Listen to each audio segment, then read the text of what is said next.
안녕하세요. 목소리 잘 들리시나요? 목소리 잘 들리시는 분들 1번 한번 입력 부탁드립니다. 목소리 잘 들리시는 분들 1번 한번 입력 부탁드려요. 네, 2번이랑 3번 눌러주시는 분들도 계시네요. 자, 아무튼 간에 오늘도 라이브 시작해 보도록 하겠습니다. 일단은 차트부터 보고 넘어갈게요. 차트는 어제랑 동일하다는 말씀을 드렸었는데 사실 반등 구조가 아직은 깨지지 않았다고 얘기를 드렸었어요. 그리고 눌렸다 갈 수 있다 이렇게 그림을 또 그려드렸죠. 근데 비트도 이렇게 살짝 눌렸다가 다시 돌파 시도를 해주고 있습니다. 보이시죠? 그림대로 완벽하게 가지는 않았지만 이렇게 눌렸다가 다시 전고점에서 쌍봉을 그려줄 거다 얘기를 드렸었는데 지금 그렇게 그림이 나와주고 있습니다. 일단은 여기서 섣부르게 숏을 잡는 생각은 안 하시는 게 좋을 것 같고요. 한 번 더 내릴 가능성은 있기는 해요. 내렸다가 다시 치는 순간은 뚫는다고 보시면 됩니다. 왜냐면은 선을 이렇게 하나씩 그어봅시다. 이렇게 하나 긋고 이렇게 하나 긋고 그 다음에 요 밑에 하나 그을게요. 요 밑에 만약에 비트가 여기서 저점을 다시 낮추는 순간 반등폭은 이렇게 확장형으로 강하게 나와줄 수 있다는 점 생각을 해주시면 될 것 같습니다. 이런 식으로 흘러갈 수 있다는 얘기죠. 지금 뚫어주는 것도 괜찮고 지금 뚫어주지 못한다면 이런 느낌으로 올라갈 수 있다는 점 참고를 해주시면 됩니다. 제가 그림으로 그려드렸었던 뭐 그런 작도와 좀 비슷하다고 보시면 될 것 같아요. 작도라고 하기도 민망한데 사실 그냥 뭐 펜으로 대충 그어놓은 거라 참고만 하시는 게 좋다 정도로 일단 생각을 하시면 됩니다. 그리고 비트가 또 올라갈 거라고 생각하는 이유 중에 하나는 주봉을 봐야 되는데요. 일봉으로는 사실 뚫을 구간이 되게 많아 보여요. 그죠? 일봉으로는 요 매물대 뭐 여기 저항 요렇게 또 체크가 되겠죠. 그 다음에 요렇게도 체크가 되겠죠. 저항대가 총 3구간이 체크가 된단 말이에요. 지금 뚫어야 되는 여기 매물대 구간 그리고 이 구간 그리고 요 구간 이렇게 3가지로 잡히는데 사실 주봉으로 보면요 지금 아래 구간에서 캔들 작아진 이후에 윗꼬리를 다 먹는 양봉이 나왔어요. 금주에 보통 윗꼬리를 다 먹는 양봉이 형성이 됐다는 거는 추세를 어느 정도 반전시킬 여력은 충분하다고 보시면 됩니다. 이게 어떤 의미냐. 고점에서 예를 들어서 아랫골이 달린 음봉이든 양봉이든 나왔다고 칠게요. 고점에서 다음 봉이 이 아랫골이를 다 먹는 봉이 나왔다고 쳐봅시다. 여러분들은 어떤 느낌이 드시나요? 자, 제가 그림을 그려볼게요. 이해가 안 되실 수도 있으니까. 요렇게 봉이 하나 생긴 거예요. 예를 들어서 봉이 요렇게 생겼어요. 고점에서 이렇게 생겼다고 칠게요. 아니 아랫골이가 안 달아지네. 답답하게. 자, 아무튼 이게 아랫골이 있는 봉이에요. 이게 아랫골이 있는 봉. 요렇게 생겼다고 칠게요. 아랫골이 있는 봉이. 근데 다음에 봉이 하나 더 나왔어요. 고점에서 요런 식으로 형성이 된 거예요. 아랫꼬리를 다 먹는 뭐 음봉이 떴다고 생각을 해봅시다. 여러분들은 이걸 보고 어떤 생각이 드시는지. 가격이 이렇게 올라가다가 고점에서 아랫꼬리 달린 봉이 나오고 음봉이 나왔다. 이렇게 분석을 하시면 됩니다. 고점에서 수급이 달린 이 영망치 캔들이 나왔다는 건 가격이 이렇게 내려갔다가 다시 올라간 거잖아요. 그러니까 영망치형 캔들은 그림을 그려보자면 이렇게 된 거거든요. 얘를 쪼개보면 분봉에서는 이런 모습이에요. 내려왔는데 다시 수급이 들어가서 가격이 올라간 경우 이런 경우에 영망치형 캔들이 형성이 돼요. 근데 다음날 일봉에서 이런 음봉이 떴다고 해봅시다. 그럼 이때 들어왔던 수급의 양을 누군가 다시 음봉으로 먹어버린 거죠. 즉 이 수급은 이제 의미가 없어진 겁니다. 매도세가 훨씬 강해졌다는 의미가 되기 때문에 여기서 아랫골이 달린 영망치가 나오고 그냥 가격을 위로 올렸으면 상관이 없는데 음봉이 나와서 아랫골이를 먹어버린 순간 이 수급은 이제 의미가 없어지는 거예요. 영망치에 달렸던. 그러니까 그림을 그려보면 이렇게 되는 거죠. 이 영망치를 분봉으로 쪼개보면 요렇게 흘러간 거라고 말씀을 드렸습니다. 이 밑꼬리가 이렇게 올라간 부분인 거죠. 근데 음봉이 이렇게 생기게 되면요 얘를 또 쪼개서 그려보면 이런 그림이 되는 거예요. 요렇게 되는 거예요. 일봉에서 이런 그림은 분봉에서는 쌍봉 찍고 내려오는 그림인 겁니다. 자, 그럼 반대의 경우에는 어떨까요? 반대의 경우에는 그러니까 지금 같은 경우인 거죠. 주봉에서 이렇게 윗꼬리가 달렸어요. 윗꼬리가. 근데 다음 주에 주봉이 이 윗꼬리를 다 먹었어요. 저번 주에 매도세를 이번 주에 다 흡수를 해준 거다 라고 생각을 할 수가 있는 거죠. 자, 이해되셨나요? 이해됐다 1번 한번 눌러주시겠어요? 이해됐다 1번. 그러니까 그림을 이것도 그려볼게요. 요렇게 올랐다가 내려온 거예요. 그쵸? 근데 다시 이번 주 양봉이 요렇게 올려준 그림이 되는 거죠. 쪼개본다면. 그래서 의미가 있는 주봉의 형성이라고 볼 수 있는 겁니다. 사실 캔들 하나로도 다양하게 생각을 할 수가 있어요. 이 윗꼬리가 저번 주에 달렸었는데 이번 주에 양봉이 이 윗꼬리를 다 채우는 봉을 만들어줬네. 저번 주에 매도세, 이번 주에 양봉 매수세가 먹었구나, 이렇게 생각을 할 수가 있다는 겁니다. 이 주봉 캔들만 보더라도. 그래서 제가 기술적 분석 방법들에 대한 설명을 종종 드리곤 하잖아요. 그거를 온전히 여러분들 걸로 만들기보다는, 그러니까 여러 가지를 내 걸로 만들기보단 하나라도 제대로 마스터하는 게 좋다고 생각을 합니다. 지지저항선을 긋더라도 그 지지저항선을 어떻게 어떤 원리에 의해서 내가 그어야 할지 계속 고민을 해야 된다는 얘기예요. 단순하게 그냥 뭐 전고 저항이 어쩌고 저쩌고 이런 느낌의 지지저항보다는 뭔가 의미 있는 맥점의 지지저항을 하나하나 그을 줄 알아야 된다. 그 주식단태님 방송 보시는 분들 계시나요? 그 단태님 방송에서 그런 말씀을 하실 거예요. 기술적 분석 하나를 완벽하게 이해를 한 사람은 다른 것도 이해를 잘해요. 근데 그 기술적 분석 하나를 이해하기까지 시간이 많이 걸립니다. 하나를 제대로 팔려면 제 생각에 적어도 한 1년은 걸린다고 생각하거든요.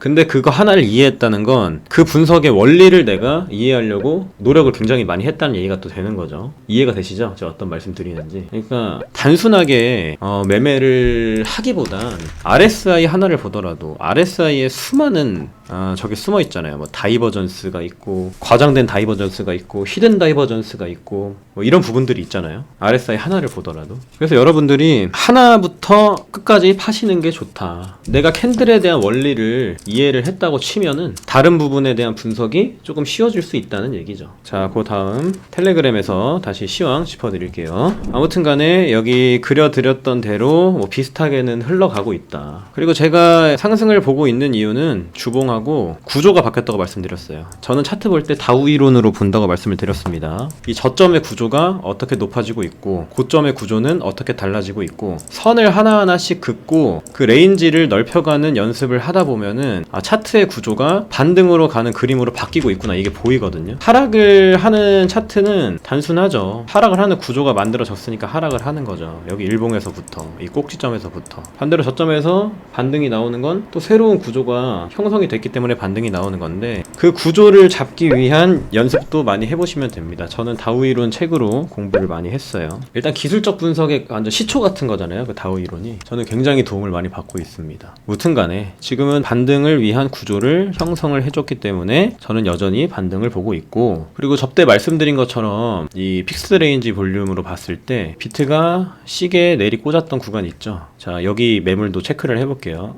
여기서부터 여기까지 아래 구간에서 이미 어느 정도 일정 매집이 끝났단 말이에요. 매물대가 하방이 훨씬 더 두텁고, POC 라인 있죠, POC. 매물대가 가장 두터운 곳을 가리키는 이 POC 라인이 캔들 아래에 놓여져 있기 때문에 현재 이 친구가 여기 매물대 넘어가는 구간만 뚫어준다면 상방으로는 시원하게 올라갈 수 있다. 그러니까 근거를 세 가지를 댄 겁니다. 다우이론으로 레인지를 체크했고, 매물대로 지금 매물이 어디 쌓여 있는지, POC 위에 캔들이 있는지 아래에 캔들이 있는지 체크를 한 거고, 그 다음 주봉 캔들을 체크한 거예요. 이렇게 세 가지 근거로 반등이 나올 것 같다 라고 말씀을 드린 겁니다. 이해되셨죠? 자, 그리고 하나 더 볼 게 있어요. 보시면 이 MACD도, 저는 MACD를 잘 안 봅니다. 근데 다이버전스를 볼 때만 봐요. 이렇게 저점 내려갔죠. 얘는 이렇게 올렸단 말이에요, 저점을. 다이버전스가 나와줬고. 그럼 근거가 총 4가지였다. 상승을 봤던 근거가 4가지였다. 그러니까 제 텔레그램에서 단순하게 말씀을 드리는 것 같은데, 여기에는 하나하나 표시를 안 하죠, 사실. 하나하나 표시를 안 합니다. 근데 저 나름대로 메모장에 적어가면서 정리를 하는 거예요. 반등이 나올 수 있는 근거가 뭐가 있을까? 첫 번째 이런 게 있었네, 두 번째 이런 게 있었네, 세 번째 이런 게 있었네, 네 번째 이런 게 있었네. 이렇게 체크를 하고 간단 공유 적어놓고 반등 추세 안 깨짐 적어놓는 겁니다. 이해되셨죠? 자, 분석하는 법이 도움됐다 3번 한 번만 눌러주세요. 분석하는 법이 도움이 됐다 3번 한번 눌러주시길 바랍니다. 그리고 들어오신 분들 영상 좋아요 한 번씩 부탁드릴게요. 네, 4번 감사합니다. 무튼 간에 저는 반등을 그때부터 얘기 드렸어요. 언제야? 반등 나올 것 같다고. 며칠 됐죠? 가격이 19,600일 때부터 말씀드렸습니다. 19,600. 근데 지금 19,600에서 이렇게 괜찮은 반등세가 나와주고 있죠. 뭐 그 부분 체크해 주시면 되겠습니다. 자, 다음 이제 시황을 또 살펴봐야겠죠. 시황을 우리가 어떻게 해석을 할 것인가. 합니다. 일단은 어제 미 증시가 조금 떨어졌어요. 혹시 왜 떨어졌는지 아시는 분? 어제 증시가 왜 떨어졌는지. 제 라이브 처음 보는 분들도 계실 텐데 저는 기술적 분석만 하지 않고요. 거시적 분석까지 같이 합니다. 두 가지를 같이 해요. 매크로 경제도 보고 차트도 보고. 하나만 보지는 않아요. 차트에 무조건 선반영이라고 생각하지도 않고 차트가 그렇다고 뭐 매크로가 정답이라고 생각도 하지 않고 너무 좋죠. 오펙 감산. 이런 대답이 나와줘야 됩니다. 오펙 원유 감산. 오펙 원유 감산 때문에 증시가 꺾였다는 걸 아시는 분들은 평타 이상 치시는 거예요. 기본빵은 하시는 겁니다. 정말로. 나스닥 갭맥 꾸러 갔다. 뭐 여러 가지 대답이 나오는데 아주 좋죠. 근본적인 이유는 뭐다? 오펙에서 원유를 또 감산한다고 했다. 자, 원유를 감산하는데 증시가 왜 떨어질까요? 그렇다면 조금 심화로 가봅시다. 원유를 감산하면 증시가 왜 떨어질지 이거 아시는 분. 아니 원유 감산하는 거랑 증시랑 뭔 상관이냐 이렇게 물으실 수도 있잖아요. 아주 좋죠. 우리 희애님 정말 훌륭한 대답 감사합니다. 지금 인플레이션이 왜 생겼냐? 공급발이에요. 공급발 인플레이션이란 말이에요. 기본적으로 에너지의 가격이 상당히 높은 레벨을 유지하고 있었기 때문에 아주 좋죠. 생산 원가, 인플레 상승, 금리 인상 예측. 저희 방송 보시는 분들 아주 좋습니다. 수준들이 정말 높으신 것 같아요. 다 맞는 말씀 하셨어요. 자, 대부분 아시니까 제가 세부적인 부분만 추가적으로 짚어보도록 할게요. 감산을 200만 배럴을 결정했어요. 200만 배럴. 근데 지금 노드스트림이 파괴됐잖아요. 파손됐는데 천연가스의 대체제는 원유예요. 천연가스가 지금 공급이 어려운 상황이라 천연가스의 가격이 천정부지로 올랐었단 말이죠. 그럼 대체제로 주목받을 수 있는 게 뭐가 있냐? 석탄, 원유인데 오펙에서 감산까지 해버린다고 하니까 이거 인플레 더 심해지겠는데? 이렇게 판단을 하는 거죠. 시장 참여자들이. 인플레가 더 심해지면 물가가 또 오를 거고 물가가 오르면 연준에서 뭘 합니까? 긴축을 한단 말이에요. 긴축을 하면 돈이 시장에서 없어지죠. 유동성이 사라지기 때문에 자연스럽게 이 주식시장의 돈이 빠져나가게 됩니다. 당연한 결과라고 보시면 돼요. 뭐 어떤 매크로 경제든 톱니바퀴처럼 하나하나 다 맞물려 있기 때문에 단순하게 원유가 감산해서 유가가 오른다 해서 끝나면 안 되고 유가가 오르면 에너지빨 인플레가 올 수도 있고 에너지빨 인플레가 오면 물가는 또 재차 상승을 하고 물가가 상승함에 따라 금리 인상을 시도해야 되고 금리 인상을 하면 주가가 떨어지고 이런 인과관계들이 다 있잖아요. 이렇게 계속 꼬아서 생각을 하시는 게 좋습니다. 그러니까 그 나비 효과라고 하죠. 뭐 나비가 발 한번 텍사스에서 이렇게 날갯짓 하면 그게 뭐 어디 가서 태풍이 된다고 하잖아요. 뭐 그런 느낌으로 생각을 하시면 될 것 같습니다. 자, 이제 쭉 읽어볼게요. 그리고 이 고용지표가 호조를 나왔어요. 고용지표가 호조. 좋게 나왔는데 시장이 탄탄하다고 생각을 하니까 연준에서는 긴축을 더 해도 되겠다. 이렇게 판단을 하는 거예요. 시장이 좀 무너지는 느낌이 나오면 긴축 속도를 좀 조절할 수도 있거든요. 근데 이번에 지표가 썩 생각보다 나쁘지 않았다. 금리를 더 올려도 되겠는데? 약간 이런 느낌으로 가는 거죠. 연준에서는. 무튼 국제 유가는 감산 소식에 또 올랐습니다. 한 8%인가 10%인가 올랐어요. 그리고 미국의 주간 원유 재고가 어제 원유 재고 발표가 있었잖아요. 미국에서. 그게 또 감소로 나왔어요. 근데 다행히도 다음 달에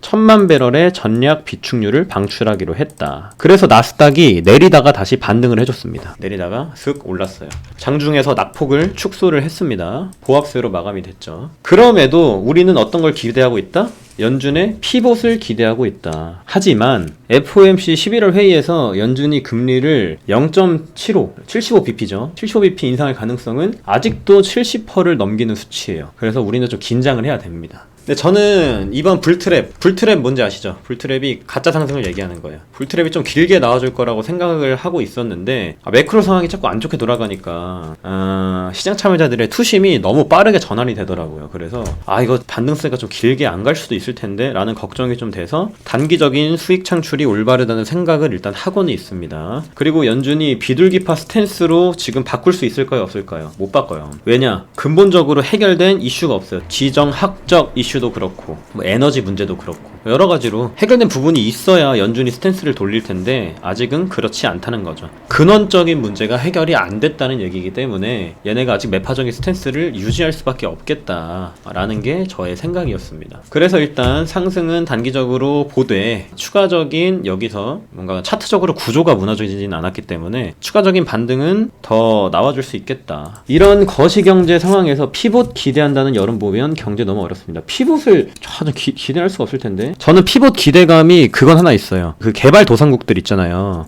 걔네는 이자 부담이 겁나 세거든요. 그래가지고 개발도상국들이 파산 위기에 처할 수도 있어서 연준에서 살짝 돌려줄 수는 있지 않을까라고 생각은 하지만 제가 어제 적어드렸죠. 경기 침체로 인한 연준의 피봇에 대한 저의 사견을 넣었는데 어찌되었던 연준의 정책 우선순위는 미국이기 때문에 과연 다른 나라들까지 얘네가 생각을 할지는 모르겠어요. 미국부터 살리는 게 먼저겠죠. 그래서 그렇게 쉽게 스탠스 전환이 나올 수 있진 않을 것 같은데 이 기대감이 오래 지속되기를 바라고는 있습니다. 저도. 나스닥 12,000이 빠를까요? 1만이 빠를까요? 글쎄요. 볼까요? 지금은 12,000이 빠를 것 같은데 12,000 정도 찍고 가지 않을까요? 이런 느낌으로 가지 않을까? 이렇게 하락 채널, 하락 패러럴 나오면서 이런 느낌으로 좀 가지 않을까요? 매파가 뭐예요? 매파는 이거 어떻게 설명드려야 되지? 그러니까 비둘기파적인 것과 매파적인 게 두 가지 스탠스가 있어요.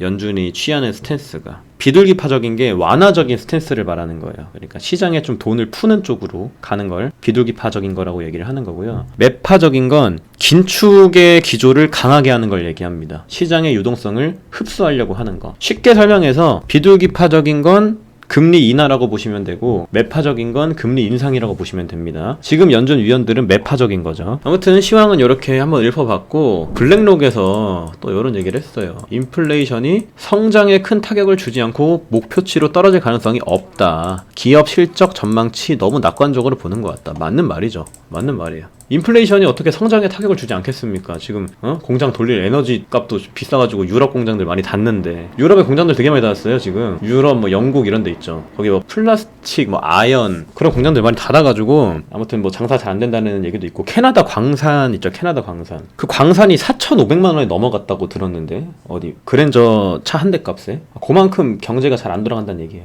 헤지펀드가 롱의 역대급 베팅이라는데 맞나요? 어디서 보신 건가요? 데이터 저 그 소스 좀 알려주세요. 못 봐가지고 소스 알려주시면 저도 한번 체크해 보겠습니다. 아무튼 보고서 내용을 보면 인플레이션을 목표까지 낮추는 건 상당한 경제적 피해를 동반할 것이라고 나와 있는데 경제가 성장하기 위해서 인플레를 잡는 거는 필수적입니다. 필수적. 인플레가 시장 전반적으로 자리 잡고 있는 경제적 상황에는 경제가 성장할 수가 없어요. 그러니까 두 가지 워딩이 맞지가 않거든요. 인플레를 잡아야 물가가 안정화가 되고 물가가 안정화가 되면 사람들이 뭘 하죠? 물건을 사요. 그쵸? 그러니까 이 선순환 구조를 만들려면 인플레이션이 일단 없어야 돼요. 어쨌든 경제가 성장을 하기 위해선 점점 물가가 올라가는 건 맞는데 이렇게 고물가인 상황에서는 경제 성장이 어렵습니다. 경제학의 기본이에요. 이거는 그냥 그렇게 알고 계시면 돼요. 인플레이션을 낮추긴 해야 돼요. 목표가 지금 2%인데 여기까지 낮추는 거는 경제적 피해를 동반한다는 얘기죠. 자, 읽어봅시다. 수요와 공급의 불균형으로 인한 인플레이션은 수요를 억제하는 방법이 유일한 인플레이션을 낮추는 방법이기 때문에 ECB, 영국, 미국 등 금리 인상을 낮추지 않을 거로 예상 중. 저도 그렇게 생각합니다. 현재 다음 분기 기업 실적 예상들 에너지 위기가 중요한 워딩이죠. 성장에 미치는 영향을 과소평가하고 있다. 저도 동일하게 생각합니다.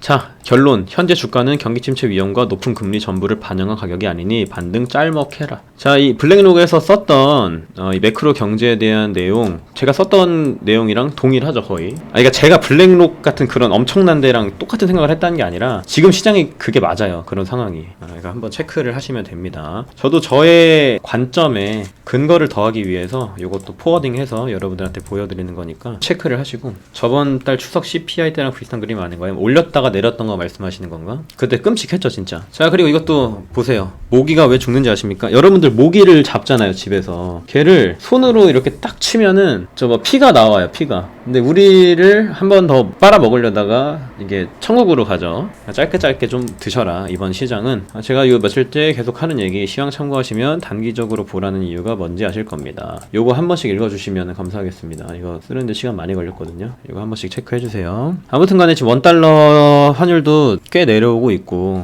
시장의 기대감이 어느 정도 자리를 잡았기 때문에 나쁘지는 않겠다고 생각이 들어요. 반등세가 완만하게 나와줄 거라고 생각을 하는데 이 피봇 기대감이 오래 가기를 바란다. 부동산을 필두로 부동산은 많이 꺾이지 않았나요 지금? 연준은 기대 인플레를 우선시하니까요. 부동산은 지금 그 동탄 있잖아요. 동탄에 11억 하던 데가 막 5억 하고 그러던데 집값이. 원래 집값이 제일 먼저 반영되는 데가 미국 쪽이잖아요. 미국의 집값이 내려가면서 그 여파가 전 세계로 후루룩 퍼져나가는 거기 때문에 집값은 어느 정도 꺾이고 있다고 저는 생각을 하고 있습니다.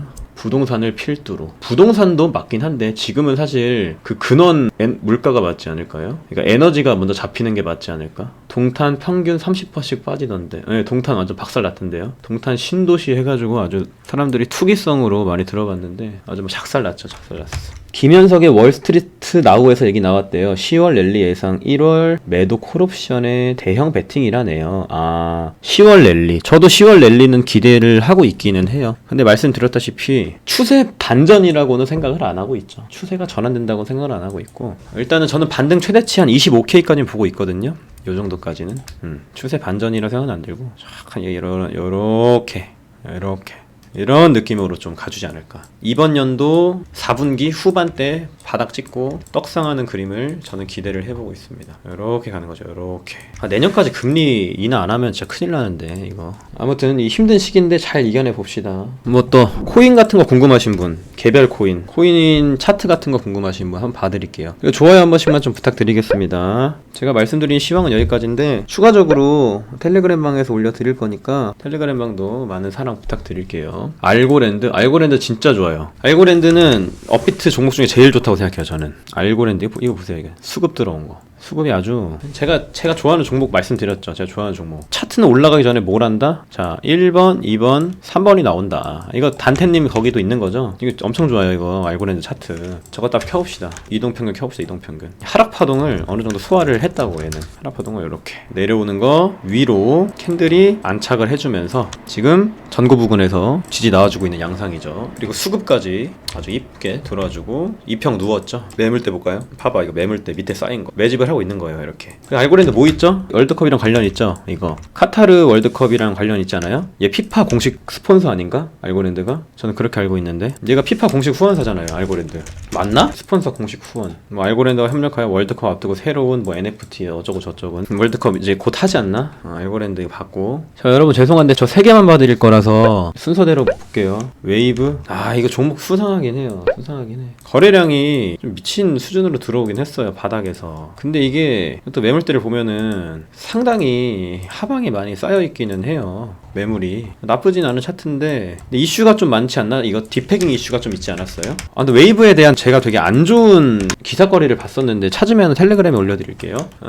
일단 차트적으로 좀 체크를 해보면 얘도 올라갈 여력은 있긴 하거든요. 차트는 제가 좋아하는 차트긴 한데 하방에서 수급도 완만하게 들어왔고 근데 뭐 이렇게 악재가 되게 많은 걸로 알고 있거든요. 이 웨이브. 일단은 그 이슈는 제가 찾으면은 보여드리겠습니다. 그 다음 리플 패턴이 삼각으로 나오는 것 같은데 라고 말씀하셨는데 리플 이거 업비트에서 보셨나요? 아니면 바이낸스에서 보셨나요? 저는 바이낸스 걸로 볼게요. 그러니까 어센딩 보인다고 하신 건가? 어센딩은 아니구나. 요 그림 보신 거구나. 요 그림 수렴 나오고 있다고 체크를 하신 거구나. 그쵸? 3, 4, 5 1, 2, 3, 4, 5 리테스트까지 나왔고 좋네요. 리플 좋네요. 수급 계속 유지되고 있고. 자, 리플도 그럼 매물이 어디에 많이 쌓였나 봅시다. 리플이 급락이 나왔던 구간이 어디냐? 급락이 나왔던 요 구간부터 요까지 매물대를 봅시다. 얼마나 많이 매집을 했냐. 리플은 아직까지 살아있네요. 제가 볼 때는 종목 이거 나쁘지 않습니다. 뭐 괜찮네요. 리플 큰 그림에서는 디센딩 그리고 밑으로 빠져서 페이크성으로 쌍바닥 그리고 올라가네. 리플 나쁘지 않습니다. 지금도 좋아요. 주봉에서 이렇게 이쁜 쌍바닥이 어딨어요. 주봉에서 이렇게 이쁘게 그리고 여기 기준봉 세웠잖아요. 거래량 들어온 기준봉. 아무튼 리플 좋네요. 차트 리또송 많이 얘기하시는데 저는 차트 되게 좋게 봅니다. 자, 여러분 죄송한데 하루에 3개밖에 안 봐드리거든요. 저기 다음 라이브 때 찾아오시면 됩니다. 다음 라이브는 언제 있냐? 내일 있습니다. 자, 비트코인은 경기 침체가 처음인데 하락이 앞전과 다르게 깊고 겨울이 길 거라는 의견은 어떻게 생각하시나요? 모르겠어요. 모르겠어요. 뭐 그거는 맞출 수가 없지 않나? 저는 그냥 내년쯤 적당하게 올라갈 거라고 생각해요. 연준에서 금리 인상을 과연 언제까지 할 수 있을까? 무리가 있거든요. 괜히 피본 얘기가 나오는 게 아니라서. 그리고 지금까지 경제 위기가 사실 얼마나 많았어요. 경제 위기는 항상 있었지. 그걸 다 이겨냅니다. 어떻게든 돈을 찍어내서. 금리 인상하고 다시 또 유동성 없으면 돈 찍어내고 별로 걱정 안 하셔도 돼요. 아무튼 저 가보겠습니다. 여러분들 텔레그램 방에서 뵐게요.